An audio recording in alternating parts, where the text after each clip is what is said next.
bụrụ na ụmụaka obodo ma mma a ga na-ayọ dị biko achọrọ m ị na Nigeria, I want to live in Nigeria because ama na aga there good life, ọkụ dị, ụzọ dị, you know, ihe niile na-aga, system na work.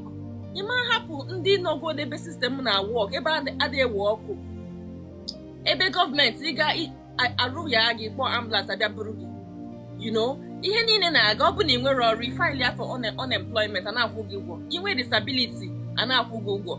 Ama hapụcha all those working systems, si ha ga na gata ha afụfụ. So let's also understand it from that perspective.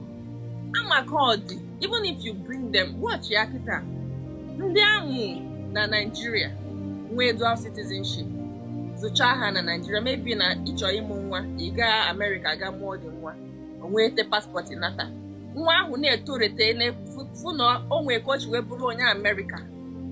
Upon izuli ya na Nigeria until o ruo 18 years, the moment ọ realize na ọ bụ onye America and he can go, ọ ga-ahapụ Nigeria ozugbo si gị bye bye.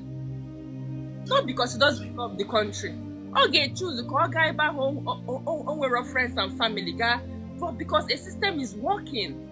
So anyị ma na anyị ga-achọkwa ụmụaka anyị na-abata, ma ndị nwunye ndị ọcha anyị na-anụ n'obodo oyibo do mma, do safe. Onye ọbụla do willingly, onwere onye na-achọ ebe ọ ga-ejeta afụfụ.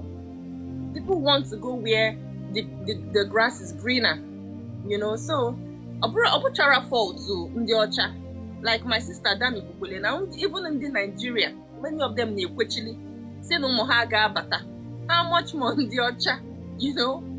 So o nwee ka ọ dị. I think that more emphasis should be laid on kedu otu obodo dị, how encouraging is it for people to come back. So that's where my own take is. If I have my way, I wouldn't even bother onye ọbụla say anatawano, or to work on the country, make it enticing, make it appealing, so that willingly onye ọbụla ga do proud to say I'm a Nigerian and I want to go back because Nigeria is a great country, things are working, the people are beautiful, the roads are, the country is safe, you know. So that's the perspective mo na try itinye ọnụ ya. Thank you.